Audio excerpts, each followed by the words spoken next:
investment banking team with IntelliCap. And we're doing this session today on the regional spotlight for India. And the idea for this session is to really give a kind of full, the hands-on experience of what's really happening in India, what's it like doing business in India, and also give a flavor to the entrepreneurs in Africa of what it takes to do business in India. So that's the objective of this session. And I'll also start introducing people here, and then we can get into the session. On my right, we've got Ved Arya from Shrijan. Then here I have Mani from EPS. We've got Rajiv from Saraplus, and we've got Dave from Capria Ventures. So what we'll do is quickly get them to introduce themselves and their organization, what they do in India, and then take it on from there. Ved? Yeah, thank you, Gagan. Well, the story of India is not complete without our Prime Minister Modi. So, in any case, we need to talk about environment, and we talk about ecosystem in the morning. And so that ecosystem means that our Prime Minister, our government has to take care of 1.2 billion people. Out of that, 40 million families are small and marginal farmers. That's like what, 20%. That's bottom 20% of the people who are going through huge amount of stress. We've had 3 consecutive years of drought. That's Srijan's, in a way, a target population. That's where we want to find livelihood solutions. So I've been at it for the last 30 years. Srijan was set up. I worked with Pradhan earlier. In 85, I joined them. We co-founded Pradhan. In 1997, I set up Srijan. So there are several challenges when you talk about the small and marginal farmers. First issue is how to sow. That means he's buying or she's buying seeds, fertilizer, etc. from the money that he has borrowed. So he has to pay back at the time of harvesting. Obviously, the other guy is going to exploit and not going to give the price. So that's the third issue about markets. And fourth is we're talking about unorganized farmers.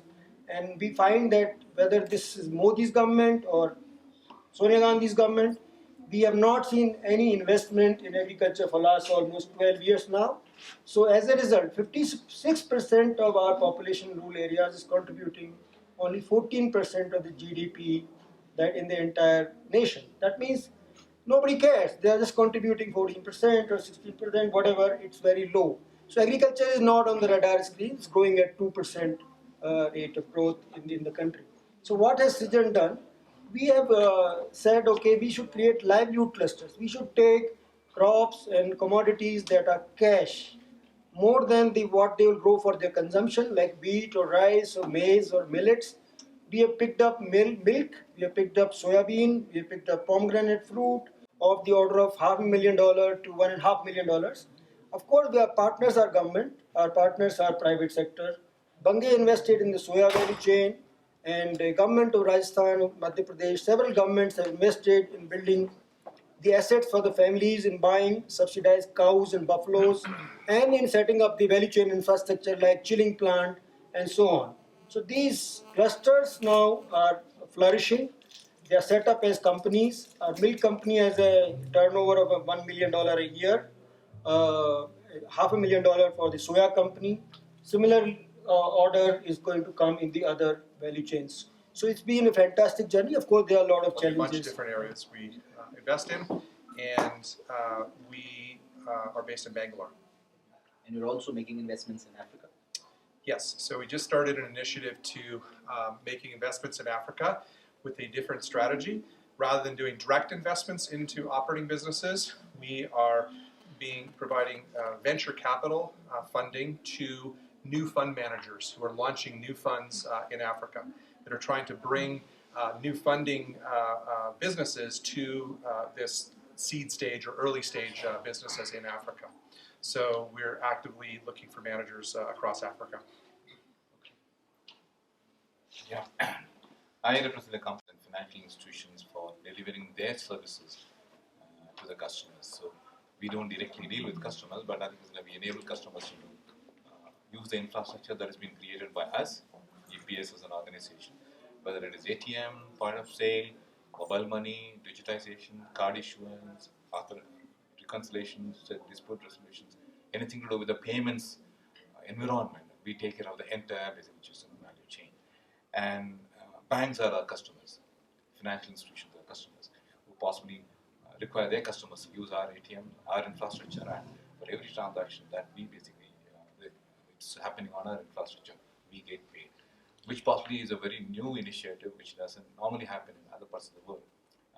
And it basically started in 2011 for the first time, and almost close to 70% of the ATMs that is deployed out of 200,000 machines in India are only on this infrastructure model.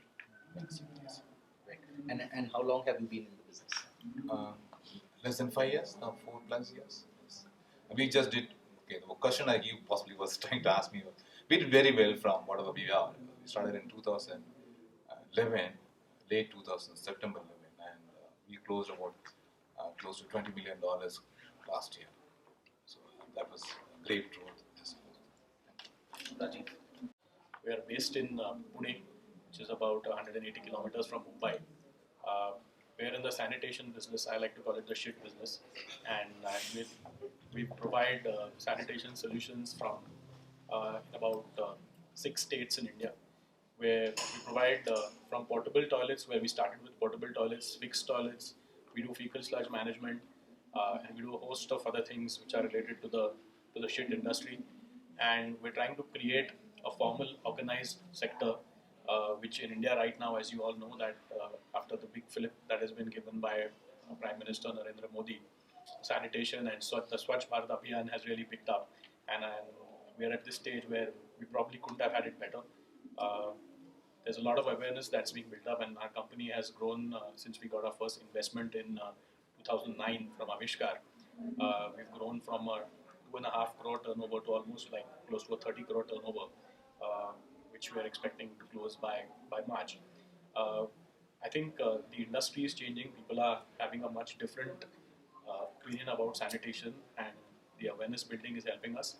I think there are going to be more players in the market, and in fact, as an organization, we're also looking at creating franchising models. And one of the areas that we are prospecting also is Kenya, and typically Nairobi. And we're happy to be here. Thank you. So while you're at it, Rajiv, why don't you just take us through how your journey has been so far in the last 7-8 years? Okay, so initially, I think the best thing to happen to organizations that really want to grow is funding. And I think the biggest challenge that most entrepreneurs have is funding, because everything is connected to how much money you have and how much you can grow.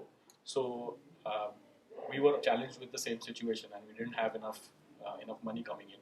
And bankers, as you all know, are very conservative, especially when it comes to a sector like sanitation. Back then was almost looked down upon. Right. And so there was a certain amount of stigma, I would say, that was around it. And when we approached them, they were like almost laughed at our business model and said, "This is never going to work in India." I mean, I'd like to see what they want to say now. But yeah, they did it. They never thought that it would ever happen in India. So we didn't have much of a choice, and we just happened to stumble across an investment banker who helped us meet with Vineet. And I think that was almost like the takeoff point for us. So we got a very good cooperation from Avishkar, whether it was connecting with industry, with networks, and then the company grew to a reasonable size. We could hire better people. Our operations grew more robust, and then we got more investment in 2013 from another Zurich-based fund called Responsibility. So since then we've been growing, and now we're going out to the market again to raise some more funds. So it does make sense to grow your organization and get better people and get more value from So yeah, I think we've had a very good, interesting journey. And sanitation and waste management has been a state affair to a large extent, right? Yes. Driven by the government. So do you think that has been a challenge for you? Well, the good part is that although it has been a state or a government sort of a thing, it doesn't have too much of has very little attention that the government has given for the last so many years. So there was a big potential for private entities to do this, and if it was done with a certain planned manner, with good amount of technology being used. So, for example, all the trucks that we use have RFID and GPS tagging. Right. All the toilets are tagged. Sitting here, I can find out where they were picked up, where they were dropped, how much of sewage are we collecting. We have a social matrix of how many people are using toilets, also how many women are using toilets. So we want to prove a point that since we started, we provided sanitation to so many people, which includes women. And then there's this whole thing about connecting sanitation with school dropout rates and things like that. So we've been able to make a significant impact in that space. Right. But I think, yes, you're right. Government did have a say, but right now I think now that we are in this space, the government is looking at us as a partner rather than really competing with us, because they know that that's not their job. Right. So I think that's taken a long time for us to convince them that your job is administration and you help us with this because our job is sanitation. So Right. we've been able to sort of have a good role clarity also. Sure. So, Mani, 5 years for you. I started this whole business, the same business, 4 times, and the 5th time I was lucky. I didn't change my business. And I stuck on to the same thing. And I'll say nothing is, let me see, somebody is going to basically believe in me. Okay. Right. The challenge was to stay on. And point number 1. Second is, personally, we expect the government to do something. And our people, network, all of these people to do everything, but it doesn't happen. Right. Because I think we don't possibly believe that whatever we are convinced is going to work, may not work. I think you need to have a conviction primarily that this is going to work. Lucky I am in India, the market is anyway there. Possibly if I would have been in another geography, I would basically think 10 times before basically getting into a business, because you don't know, you're not sure of the market. Right. Here the market is anywhere there for any business system. Second is that. The third important thing is the change I possibly think most of us as an entrepreneur we make is, I used to basically work for TCS before I actually got to the other side. In TCS, I used to feel like an entrepreneur myself, because I used to take calls and I used to believe my boss is anyway going to support me. Whatever losses I'm making, I think he's going to just save money, and I think is be careful. But he's going to cover me up if at all something goes wrong. When I became an entrepreneur, I became an employee. Now I became very cautious about doing anything. So because everything is the last call is yours. If you make a mistake, then you can't basically just recover from the fall. So the change happens because of an entrepreneur and an employee. Change happens because of this. The last is waiting for the government to do business for us. Nobody in the government, nobody in the banks, nobody in everywhere, except of course you find, like he said, one Vinith Rai, you will meet him on an accident and you will basically find an opportunity, like the Intelliga group one. But when I say government, any business that I possibly believe any of you should start is, there should not be one guy who is not happy with that whole business. Whether it is a services business, a product business, somebody's in the whole value chain says that I'm not happy with this. Then the business is bound to close down in a period of time, maybe 5 years down the line, 6 years down. All the party stakeholders, whether it's the government, the customers, you, the financiers, investors, everyone should be happy there is something happening, and I am hopeful something is going to happen to me. If that basically just in a positive environment is going to be created, I think it goes on. Luckily, if you said, there are $50 million investment is coming to my company, primarily because I think I've been able to do that piece of comfort to all my investors. Right. Dave, you've been doing early stage investments. Now started Africa, but you've done a lot of investments in India. What have been the learnings in those investments for you, the early stage investments in India, that you could share with us today? Sure. So we see a lot of business proposals. We've invested in 1% of those. Some of them are just because they're not a good fit for our stage and sectors and things like that. But one of the things that we often see is Me Too businesses. In other words, they're just trying to copy what someone else has done, and they're not differentiated in any way. Oh, and by the way, you're a year or two behind what someone else is doing. So one of the things that we spend a lot of time having to say no to people, you don't have anything differentiated in the market, so you're not going to have ability to have staying power. So that'd be one thing that we have to reject a lot of businesses for. We see a lot in India. What we're starting to see is it's becoming more culturally acceptable for well-educated people to start companies. Whereas in the past, well-educated people were encouraged to go work for a big company, a multinational or a big Indian company. So that's good. And so we're seeing, and a part of the reason that's happening is because we're starting to see success stories in India of startups that are doing well. And so that's creating examples. So I think one of the things that's I think that's going to happen in Africa as more startups demonstrate success, it'll create more interest in entrepreneurship. One of the things that we saw investing in Unitas Group over the last more than decade in India, I'll look at microfinance, which is an area we were one of the first early investors along with Avishkar in early microfinance. In the early days of microfinance, many of the entrepreneurs doing microfinance they weren't particularly qualified to be the entrepreneurs to do microfinance. None of them had banking backgrounds or anything like that. They had just seen a need and were sort of stepping into the market. And it turned out that a number of them did really well, and part of it was they were smart people and they were able to be entrepreneurial and build teams and get things going, and they had, they found the right mix. But we started to see as those entrepreneurs were successful, they also started to attract more and even a better next generation of entrepreneurs to microfinance who were able to bring much more skill set and make a lot fewer mistakes in doing things. So again, they were attracting people out of successful other finance businesses to come into microfinance. So I think we're going to continue to see, there is sort of, things kind of happen, there's sort of a turning point, and I think it's starting to happen to a certain degree in Africa, but I think that's what's going to take to have more capital be attracted, is have more qualified teams step up that are more investable. But I think that's going to happen, but I think it's probably, we can have a discussion on whether we think that's happening or where that's happening here. Just some practical things that we deal with, in India, is almost all the entrepreneurs we invest in are first-time entrepreneurs, meaning they've had experience, but they've never started a company and had to raise money and things like that. So there's a lot of things they don't know. And so as an investor, that often creates communication challenges because we have certain expectations, they don't know about those expectations, or they have expectations of us, so we don't know about those expectations because hasn't been experience working with investors. So I do think there is a process of getting to know investors.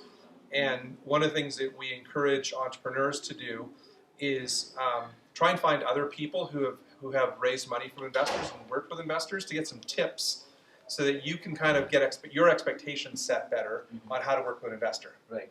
And a great example of a thing that most entrepreneurs don't do well is they don't regularly, consistently communicate with us about what's going on.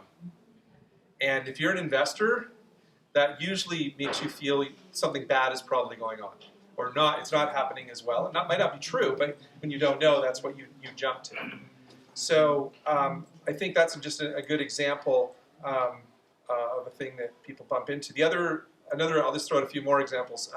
Bad news. We love to hear bad news immediately because then we at least can help. Once the bad news it's like if you get sick and you don't tell anyone and then it gets worse and worse, then it's harder for the doctor to help you. But if you help them up front, then at least they can come in and possibly help you. So that's another example. One thing that a lot of our entrepreneurs have struggled with, and this is not an easy thing to solve, but it's good cash flow management. Many businesses, especially in one of the things in India that's a real challenge is, I don't know if it's true in Africa as much, but if your clients are other businesses, they tend to pay really, really late in India. So you end up with doing all the work, and then you can't collect the money until way later. And it becomes a really big, and what happens is if you're growing fast, that can become a really, really big problem because your accounts receivable gets really large. Right. And banks generally don't want to lend you money for accounts receivable when you're not a proven business. So, you can try to get that, but so you have to have really good cash flow management systems if you're growing fast, because even if you're profitable, you still may run out of money. So that's the thing that we've observed that's happened actually with a number of our portfolio companies is we've had to help them and intervene sort of in a crisis because they didn't have those dashboards sort of looking at cash flow, and they were all doing well on the numbers, but their cash flow was suddenly crisis. So can you also shed some light on why these finally Yeah. invest in 5 or 10? What happens to the others? Why they really are not able to raise capital? Well, so one of the things is in India, we are, as a foreign capital investor, we have some domestic capital, we're generally a foreign capital investor. There are a lot of legal limitations on how we can structure our investments. So for instance, it's very difficult for us to do anything that looks like debt. So we basically have to do equity. So with equity, it's higher risk, so you have to invest in businesses that have potential for non-linear growth, so you can have a reasonable return. So as a result of that, we have to say we can't invest in a lot of businesses that are not really designed for venture capital. They're businesses that are going to grow nicely, but they're not going to have the kinds of returns that a venture investor would, an equity investor would need. So that's one of the challenges. So a lot of the business, we have to turn away saying, hey, you got a great business, go do it, but we're not the kind of investor who can invest in that business because of our limitations of how we can structure our investment. That's an example. Ones that have failed,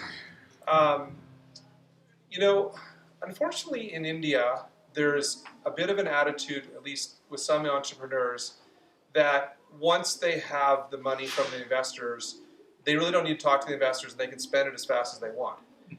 And so we try to find people who don't have that attitude. But we did have a situation where, you know, there's this talk that goes on now about lean startups, and I'll call the other side fat startups. And basically the idea, lean startups is really you start small, you iterate, and you be very careful before you spend money until you get your product market fit.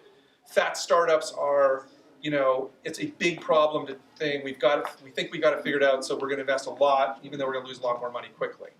And so there's not like right or wrong, because there's situations where, you know, I think Aviskar's invested in a number of companies that have effectively been fat startups. They've really spent money because it's a big opportunity and they made a big bet. So you have to come to terms with your entrepreneur is, are you a lean startup or a fat startup? What's your strategy? And fat startups, we generally don't invest in fat startups, but we have had situations where, like an example we had was we invested in one company that was trying to do a marketplace for healthcare. So basically to bring together people who wanted healthcare procedures with providers of healthcare procedures in sort of a marketplace. So the idea was if I needed to get my knee surgery or something, that I could essentially get hospitals bidding for my business. Because in India, pricing for healthcare is completely opaque. You walk into a hospital in India and they kind of look you up and down and go, okay, you can pay this amount. Okay. So unfortunately, so what happened is they actually were really good at signing up the clinics. The clinics all wanted patients. But then what they found out was doing consumer acquisition was really hard for healthcare. So they ended up burning through too much cash too quickly, and so they basically went out of business because they couldn't. None of us could agree that, you know, we put more money in. So other examples that we don't recommend: don't sue your founder, because that doesn't give you a good relationship with your investors. So we had one other company that did that. That's obviously a little more extreme, but you know, we have situations where founders haven't got along, and we had to figure out what to do, especially when those founders were kind of critical. Another thing we've observed is it's really hard to bring in a founder later. We've had situations where essentially I think we figured out afterwards we kind of regret making the investment. Some of them turned out okay, but where there's been like a founder or two founders, but there was really a need for a third founder or certain key skill sets. And we said, okay, we'll put some money in, but you got to go find a founder before, you know, to really make this work. And it turned out that they just couldn't find a founder after we put money in. So we've actually generally are in a situation now where we won't put the money in until they've got the full core, you know, sort of founder team together. Doesn't mean you can't hire other people, but if it's core to have a founder, to have sort of the right base, that's something that we've found. Okay. Ved, you know, how has government interventions been really important for the cluster programs that you've been doing? Well, as I said in the beginning, the government has to take care of the poor people. So they make big programs, wage employment program or self-employment program. So we basically believe that we can always find a good soul within the government, and we have found many. So many of these businesses, so if I use the same terminology that you are using, or livelihood clusters, are basically investments by government. Like dairy, when we started, we got in Indian terms 3 crore rupees invested in buying buffaloes at 80% subsidy. So we created a fresh new cluster of dairy where there was none. That's just giving one example. Right. So I think there are good bureaucrats, and they see in us that we have skill, we can take things to scale. So they will have some confidence in giving money Right. to communities where we are serving. Right. Similarly, in custard apple, it's growing wild. So women, tribal women are picking and selling to the traders, but it's a short life. So they are not getting much out of it for their labor, for picking that and so on. So we found a technology that can process the seed and convert it into pulp and keep it frozen for a year. Government invested in that infrastructure in the freezers and so on and so forth. Now they can actually scale it up. We did 90 tons of custard apple last year, 15 tons the first year. So we find that there are people within the government, and the reason they do it, I think they have to also show good results somewhere. In fact, if their own staff is not doing great, then they need to look for NGOs like us to also show off. So there is some project that they can show. Right. So once the World Bank president was visiting Rajasthan, and then they wanted to showcase what they had done. So they promptly called me up and said, "Can we have a program and you show your dairy leaders, and they are all women, to good photo op for the World Bank president to show." So this is what happens. But I think we keep the faith and work with the government. You can do a lot. Especially, why is it important? Because we are talking about people who are at the real bottom, 20%. Poor infrastructure, there are no roads, they don't have skills, and they don't have assets, they have land without water. So you have to invest. Now, they will not invest in water facilities or rainwater harvesting structures. He will not invest in buffalo because he doesn't know whether they'll pay back the money. And he said receivable is not finance, so we cannot say milk money will come and you can pay. So in that sense, government has to step in to build even assets at the family level, even the value chain infrastructure. So I think this has been great, but I think we'll talk about if it's possible that we are now having faith, as Mani said, in our livelihood model. Despite so much popularity of the SHG model in the country, that you go and promote SHG on like Grameen model, we had faith in our livelihoods model that ultimately income will not rise with just savings and credit groups because they're just giving money out of their own income.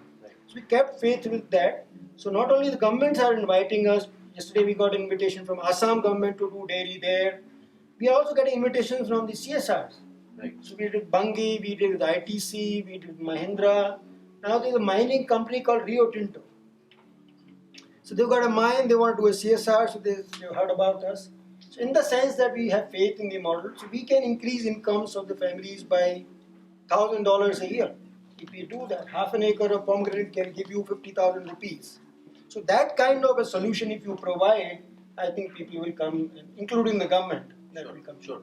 No, also the other one point that you mentioned about subsidies, right, where government has gone ahead and given subsidies to the extent of 80%. But on the other side, I think we've seen business, investors concern around businesses that are really viable because there are subsidies because of the government intervention. And so the question really comes in, is that really necessary? Because a business should be sustainable and viable on its own rather than through subsidies. And I think a couple of years ago we'd seen subsidies being announced for warehousing projects. Right. So having promoters put up warehouses, but now it's been taken back. So and investors are really not comfortable where warehouses are making money because it's getting subsidized. So we can actually, this is a very interesting question, a challenge for us. Let me answer at a different level. NGOs like us, and even we promote livelihood clusters, not only have got subsidized investment, we've got subsidy mentality. So what happens in the same cluster, if we want those women to become company shareholders, they will say, you give us the money, we'll put shares. We tell them that we want to set up a pasteurization plant now. We've been getting you milk chilling infrastructure from government. Now you put in that. No, no, no, it's okay. You please come and give us the pasteurization plant also. Yeah. So we are finding it now that subsidy is not available to NGOs, and NGOs are a bad name in India today, not just because of Prime Minister, because somebody did something. So we think anyway we have to move on from subsidy to investments that will repay. Even at 12%, we have to find investment. So in a way, we can actually investment can be divided in two parts. Infrastructure assets at the family level. If some of it can be provided by the government, on that layer you can give the value chain infrastructure by people like Dave. So then I think that would pay for. Okay. I think there we should not be seeking subsidy in the long run. Right. So Right. that's how I look at it. Pomegranate plantation we can do initially during demonstration by subsidy, but once it gets on, okay, you can make 50,000 rupees. Then we want to get Rangde and Dave to come and finance even the pomegranate plants because they can give returns in 3 years' time and Right. so on. So also, we've seen now agri businesses in specific, where new business models are coming in, and entrepreneurs are actually going down the value chain and start working with the farmers directly. Do you see any apprehensions from the farmer community to work with entrepreneurs? So we have de-risked that, just like you are saying warehousing model. So we set up a producer company for soya. When farmers were selling at the time they are harvesting, they were not getting money from the trader because he's the Right. one who initially lent the money for inputs. Right. So he is exploiting the farmer. So first we cut the vicious loop by giving credit through SHGs. So no, after that this company has actually uh, got a technical assistance from Arya Collateral. These are companies. Right. This is a company who's helping set up warehouses or helping rent warehouses. So this producer company actually did a business model. It rented a warehouse. It got 1 crore rupees capital into the warehouse receipt model.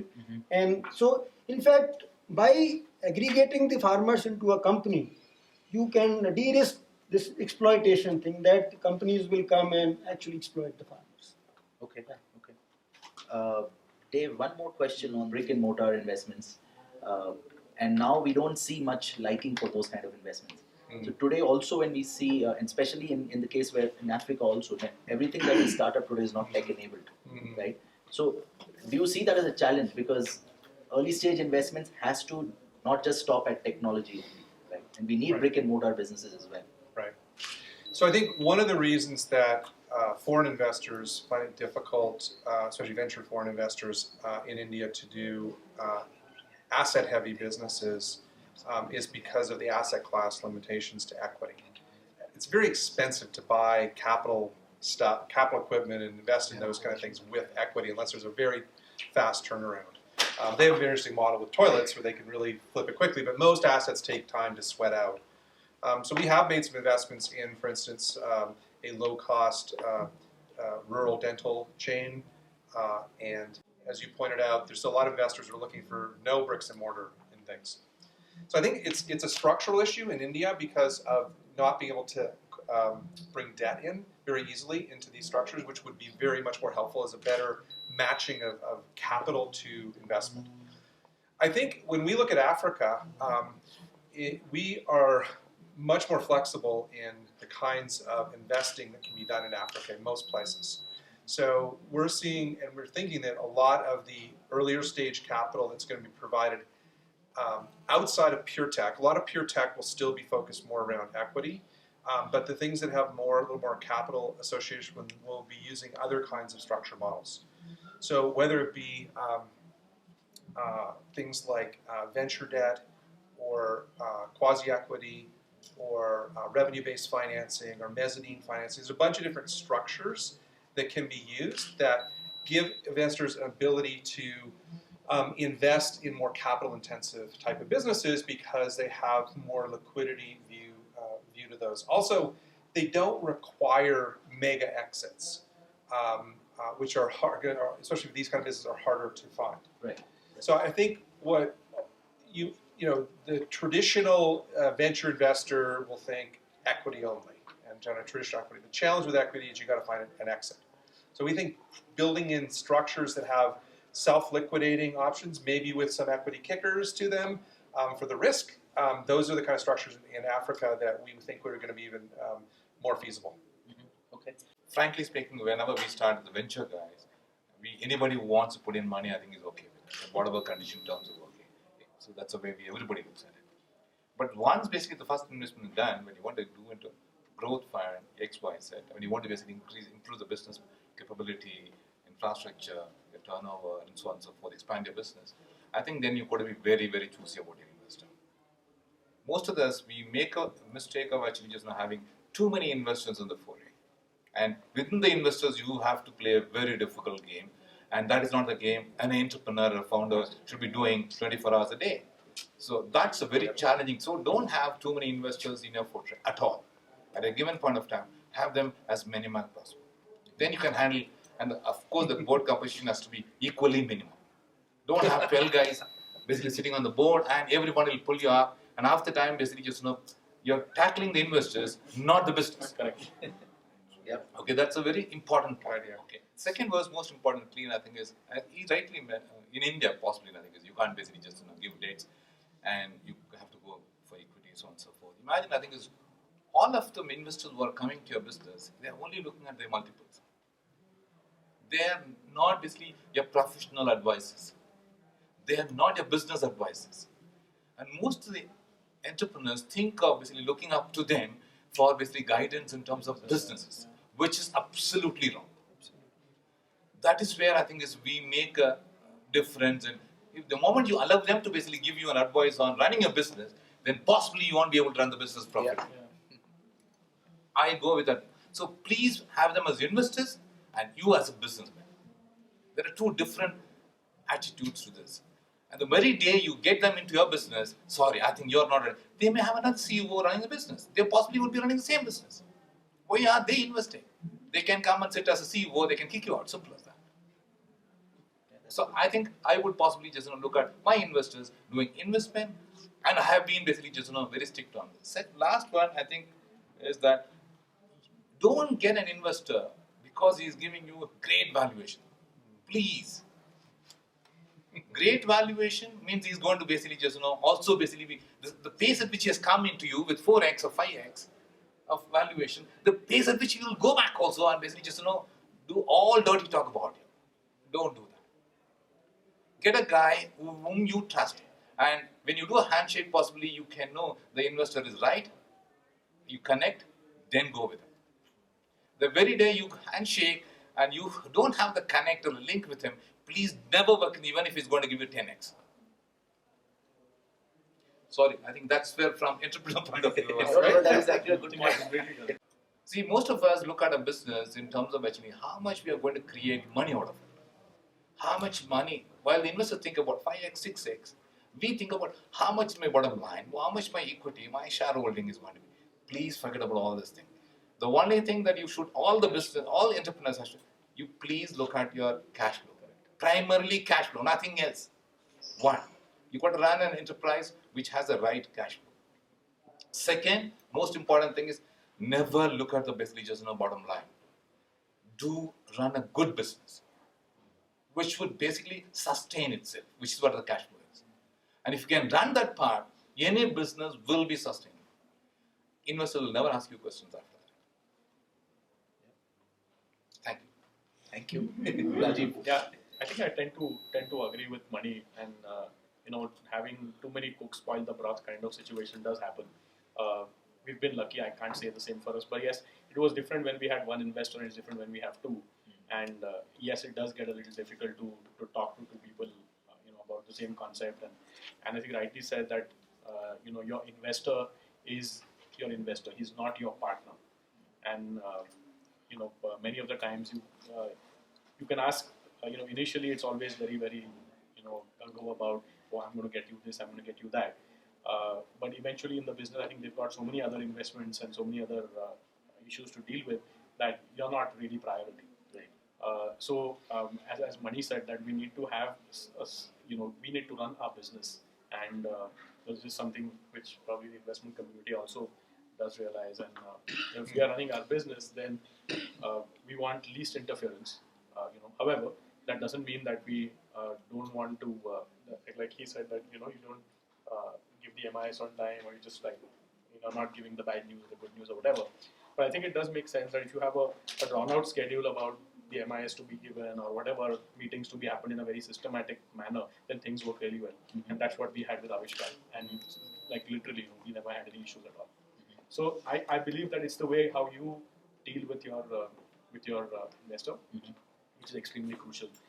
The other thing is that I think I strongly feel that yes, impact is something which is important. Most of the impact investors are looking at impact, but at the end of the day, as he said also, and I agree, it's what your cash flow is, or what your top line or bottom line is. And at the end of the day, if you want valuation, if you want more investment, top line matters, bottom line also matters. But what really matters is cash flow. Cash flow. I agree. So Yeah. So now you've got two investors, right? Yeah. Do you see any stark differences in the board discussions between the two investors, even though they both are impact related? absolutely. See, there are a lot of differences. I mean, see, there are two different teams, two different management that is coming in. Like he said that one of them has a different viewpoint. For example, one of them has a viewpoint of patient capital, whereas the other one has, okay, I'm giving you a high valuation, but then I want to see quick growth, that kind of a thing. So it's the way how firm you are. So, for example, as he said, and I totally tend to agree with him, that you need to call the shots and you need to say, okay, this is how it's going to be. Because if you let 5 people run the business for you, it's not going to work. And those business guys are your investors. Right. They are the people who lend you money. Right. They're not people who know how to run your business. Right. So I think it does make a lot of sense to yes, you do see the difference in opinion also with two people. So sometimes it's to your advantage. But at the end of the day, you have to take the call, and yeah. Don't depend on anybody else. That'll be the one bottom line. Except yourself. Yeah, you've got to basically depend on yourself. If you're not convinced of the business you're doing, what you want to do, and what you're not convinced about the model of business that you're in, I think nobody's going to just trust you. Why do you expect the investors to trust you? Investors to advise you, bankers to trust you, market to trust you. Let me actually, I want to just digress from something else. When I just same investment community, they have companies in Bombay or India, we make about 500 crores losses month on month. Correct? The people are pumping money into that, $1 billion. Why it is? Because see, the whole the concept of investment is different for them. Okay, so I think it's please be convinced what you want to do. If you are basically very short, I possibly think like Sujan was thinking about, Ved was thinking. He has a long-term basically just he wants to do something to society. That's why he is in. Like he was basically having a long-term objective of basically cleaning up the society in India, which is basically lucky. Modi was there, Swachh Bharat. The whole thing is changing. So your attitude, your model, okay, you want to basically create a market 4 years down the line, I want to be a serial entrepreneur, keep on selling, buying. No, I think that's where it is not going to work. So you should be convinced of the model. There are many people, they keep investing on serial entrepreneur because they know nothing is, I invest on him, he gives me 2x, next time 3x, next time 4x. Those investments sure not, because the fourth time he may be failing completely for the big money. You don't know, right? So because he's not convinced about the business that he's in. So I possibly will like to give all of you, be passionate about what you're doing, convinced about your work that you're doing. One thing is never work for the money that you're going to make. Never work for the investors. Work for the business that you're in. Make cash flows. Don't try to make the money out of the company. Try to make business out of the company. I think that's the best thing. Srijan? If your target community is like bottom 20%, then again, as Mani said, don't listen to government, don't listen to your donor. Okay. You have to listen to your own inner conviction, what is it that you can do for any community that you choose to work with. Second thing is that people say that their habits don't change. Bring some new technology to them, we brought pomegranate to them, so they won't adopt it. We brought new practices for doing soya farming. So second thing, I have faith in the community that they will, once you demonstrate that you have better practices, your productivity will go up, your income will go up, they will be takers, they'll be early adopters, but they will be late adopters also. So to have faith in the community with whom you want to work, whose lives you want to change, And if you are really bringing something that is genuinely changing their lives, one way or the other, is the technology or market or whatever you are doing, or empowerment, or you're organizing them, that then I think ultimately the screw will turn in a different direction. Right. That will. Third thing is this: you cannot continue to work with them with a few numbers. You can't say, okay, I'll just work with 50 or 100. You have to, because it's scattered, you have to aggregate them on a platform. So you have to bring a large number, and you have to saturate the area so that there's economies of scale in serving the community, or to bring government to them, there has to be sufficient scale at the local level. Then only I think it becomes viable to also bring investors, or to bring private companies, or to do anything or any services like health or education also. So that is important. But of course, I don't know whether any of you are interested in really doing something in which there is a long-term return. Results don't come in the business that I am working in, and it takes long time to build capacity in the community to learn a pomegranate. It has a long gestation period. Then to organize enough number of farmers so there's enough scale to sell pomegranate in Delhi. Then to have processing plant, it takes long time. So you have to be sure that this is what you want to do. Okay. One word is winners always write the history, right? You got to decide who you want to raise money from, because different money has different signals and downstream implications to it. It's nothing wrong with taking grants in early stages, but you really need to use those grants in a disciplined way if you want to raise investment capital later. In other words, you have to show what you did and you treat it like an investment. If you don't, then a follow-on investor or an investor in the future will probably never give you any money. So that's an example. Another example is what you call yourself. In India, there's a thing called the social sector in India. So people identify themselves with the social sector. Mainly that's perceived as the government and nonprofit sector. And if you do that in India, even if you're a for-profit entrepreneur and you identify yourself with the social sector or as a social entrepreneur or as a social business, you will not get capital from most impact investors. Or the most capital, 90% of capital that's available, especially as you scale up, is going to be considered, in the finance first realm, meaning that it has to make financial sense. You can get early stage capital in the impact first space. The problem is if you take impact first investment capital, those investors send a signal to later investors. So we rarely invest in a business that's had impact first capital in it ahead of time, because the focus is all about sort of short-term social outcomes and things like that, not necessarily building a great business. And to actually scale up and actually realize the impact you want to realize, assuming your business has that built in, you have to be building a great business.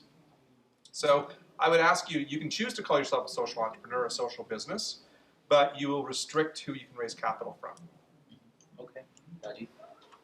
I can tell you some of the things that I've learned over the period of time. I mean, money can afford to say that money, you should concentrate on not the money but the work, because he's got money is a name itself. So he doesn't have to worry about that. But for mere mortals like me, I have to look at money, and especially when you're in this. I call it. I know in India, you call it Chakravyu. It's like a maze which you get into, which is the venture capital private equity maze. When you get into that, you just have to keep raising funds and more funds and more funds, and at the end you have to exit. So for me, yes, money is important at this point of time, and if I have to create an impact, it has to go hand in hand with that. I'm not a believer in subsidy because that's very short-lived. Yes, if I get grants for something that I'm trying out for pilots, it's great, but I'm not dependent on them. What I'm focusing on is growth. What I'm focusing on is providing returns to my shareholders, and that is really the focus. Right. I don't want to dilute my focus from that. And yes, like he said, that instead of calling myself a social entrepreneur, I might as well call myself an impact entrepreneur, which is definitely for profit. So my business is a business, and that's why it's called a business. Right.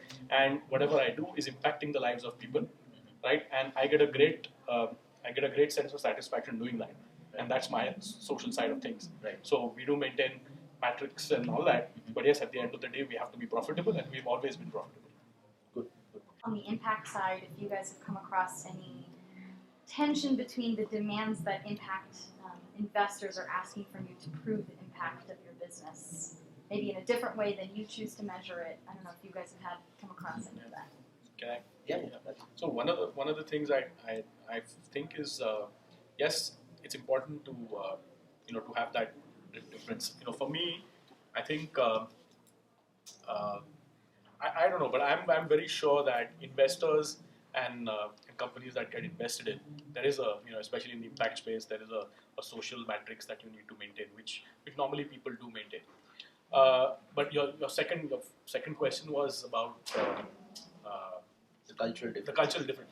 I think as Indians, I mean, I'd speak about us as Indians, and I think we're quite exposed now to various geographies, and we're quite comfortable dealing with other cultures. So we don't have a problem dealing with whether it's American, European. I think we're quite comfortable with that, and we understand mindset and mentality. So maybe if it was like a few years ago, it was different. But I think now we're quite mature, and we've reached a stage where I think we're quite exposed to most of these investors and communities. I don't know. You might have a different opinion. Let me answer one. Act one. And you have a Dutch investor as well, right? Yeah, I think it's as good. In fact, as long you set the expectations right between both the parties, and that's basically just very well governed by exchange of documents or information like data points, and there is a right follow-up or a mechanism to basically just inform basically the investors rightly. I think most of the whether it's anglicized investors, non-anglicized, or European, American, it doesn't make a difference, whoever it is.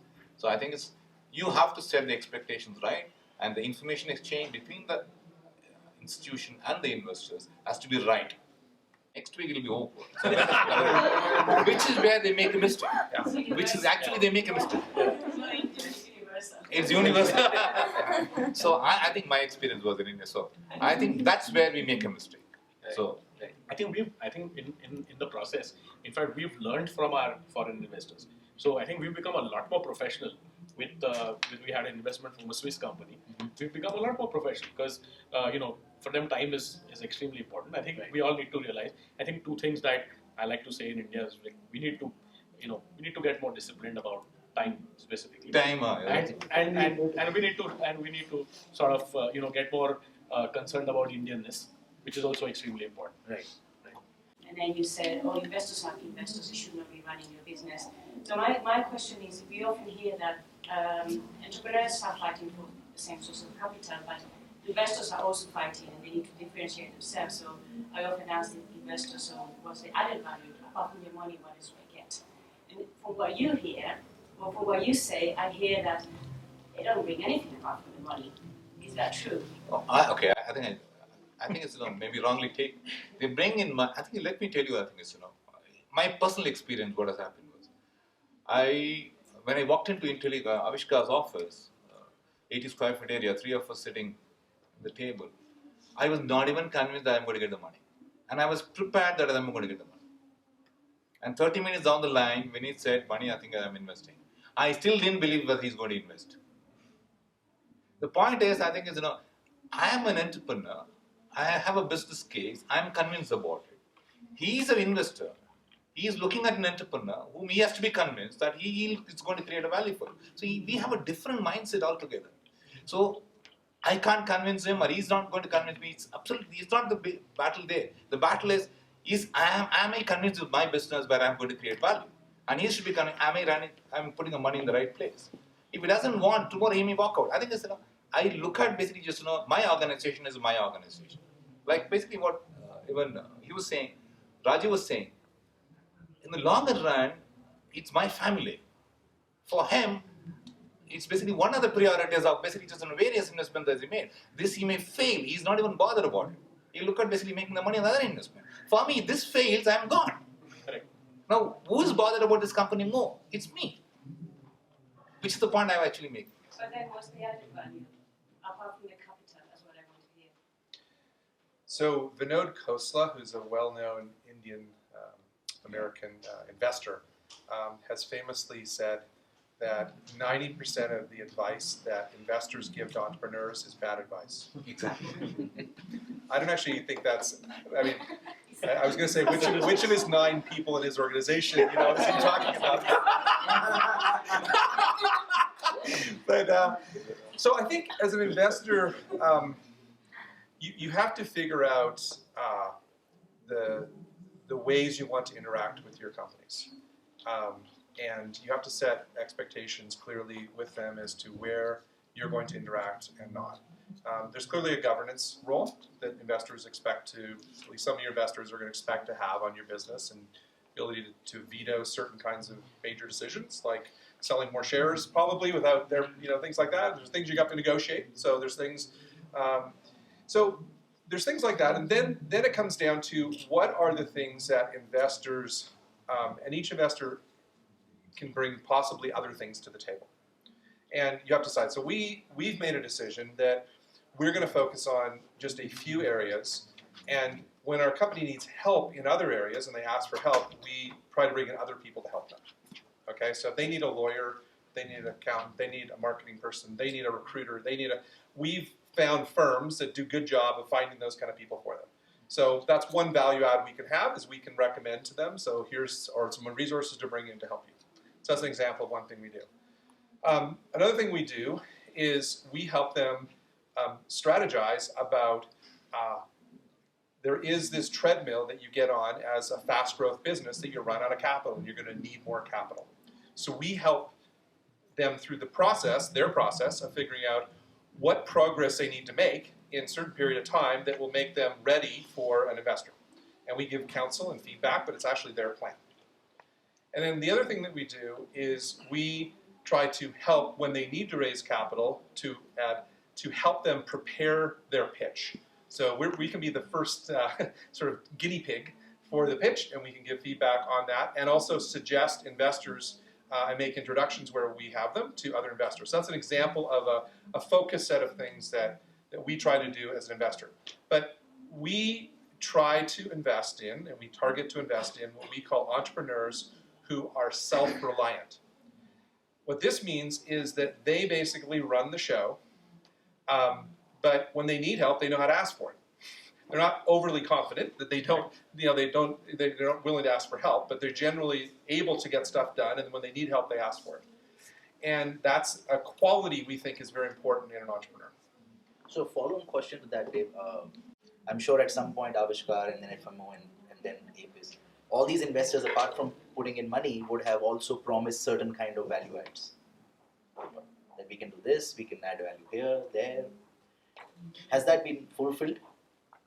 No, not necessarily. I think not necessarily it needs to be. I think it's everybody. I again keep saying everybody comes. That's a value add lecture. She's going to come. Possibly our we got into FMO primarily because we had an expansion program. We needed money. The third most important thing, FMO also has a debt wing, which possibly we can raise debt. That's exactly what it was.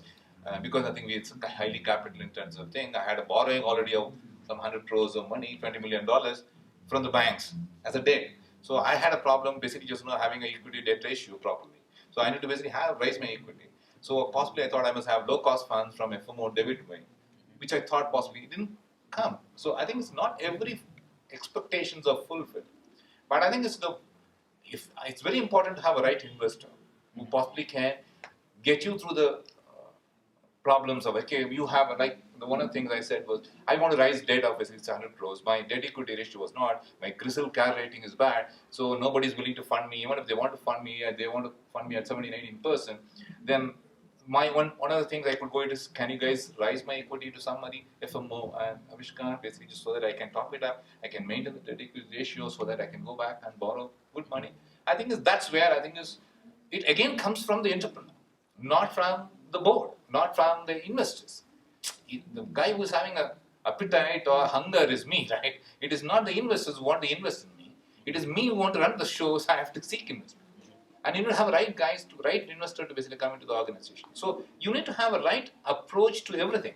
I possibly say the problem is, I think, there's a trust deficit between the investors who are operating in India and the entrepreneurs. As long that things are basically minimum, and every one of them, entrepreneurs as well as investors, keep things simple, basic, then the trust deficit is minimum. The moment we make it much more complicated, and much more elaborate, then it becomes complicated, and the trust deficit also increases. Then you can't get away from. Then basically it will never come back again. So keep it simple. As I told you, I think the bad news is the first news you've got to give to the investor. Tell him, I think, I have got into a problem. If you can help me out, help me out. Otherwise, so now it's not only my company, it's your company is also going down the drain. Tell me what. I think when investors come to you, even they're courting you, right? So when they're courting you in the courtship period, they'll have a whole list of things. Oh, I'll do this for you. I'll bring this to the table. I'll do that for you. And at the end of the day, maybe you get some, you don't get some, right? But I'll just give you an example of my like I had a problem of I wanted to raise some debt, and actually one of the investors said we can do debt, but when it came to actually raising debt, they couldn't. So I was just sitting with Vineet, and I was just talking, and in like 10 minutes, he was like, "Why don't you go to so and so? They'll give you the money." I mean, it was that simple for him. But this could have come a lot earlier from, let's say, the people who are on my board or whatever. But it was between two entrepreneurs. Right? Sometimes also it's between two entrepreneurs, and the decision making or the speed of the way things really sort of materialize also happens because of entrepreneurs. Right. It's not always the board. Yeah. Right. The board, yes, the board is running the organization maybe to some extent, but ultimately at the end of the day, when you're talking to another entrepreneur, I think the whole thing changes. So in my experience, yes, like you said, there are issues when companies invest in you, they want to offer you the world. But I mean, I don't expect them to do everything. I think now, after you've had a couple of investments and you've seen the world a little bit, you know that that this is, which is fine. I mean, we're not really complaining about